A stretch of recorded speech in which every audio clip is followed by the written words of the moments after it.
Harper Audio presents Be Love Now, The Path of the Heart by Ram Dass, with Rameshwar Das, read by Dan Warren.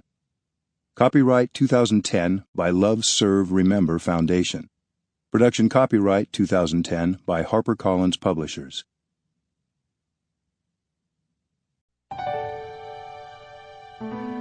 Getting Here from There.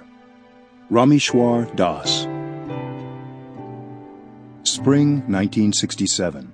I was 20, a sophomore at Wesleyan University in Middletown, Connecticut.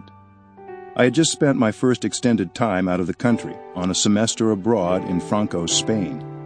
The Vietnam War was raging, and there was upheaval on campus.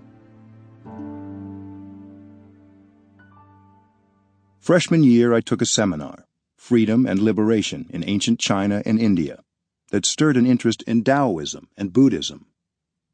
At the same time, I started smoking pot and experimenting with mescaline, DMT, and LSD.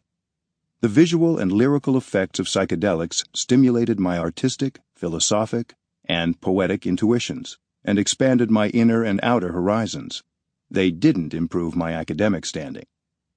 That spring, a flyer appeared for a guest lecture by Richard Alpert, Ph.D., formerly a psychology professor at Harvard, who had done some of his graduate work at Wesleyan. Two of his former students, Sarah and David Winter, were teaching psychology at Wesleyan and had invited him to speak. Alpert was vaguely notorious to me as an associate of Timothy Leary, a counterculture icon. They had both been fired from Harvard in connection with their psychedelic activities. Alpert had the distinction of being the only tenured professor ever publicly exorcised from Harvard's Ivy League faculty. They didn't go quietly. Dr. Leary's infamous 1960s commandment, tune in, turn on, and drop out, had become a media mantra and a cultural strategy.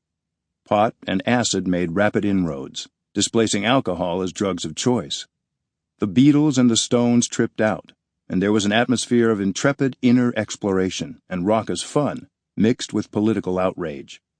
Some of it was hedonism, some was dumb, and some of it became the bones of a generation. Dr. Alpert's talk began at 7:30 p.m. in one of the student lounges. I expected a pep talk on better living through modern chemistry, then an ad slogan for DuPont Chemical. About 50 people attended, mostly students, spread out on couches, chairs, and the carpet. Instead of a tweedy Harvard psychedelic psychologist, the speaker entered wearing a scraggly beard, sandals, and a kind of white robe or dress. Dr. Alpert had just returned from India, where his name had been changed. Sample complete. Ready to continue?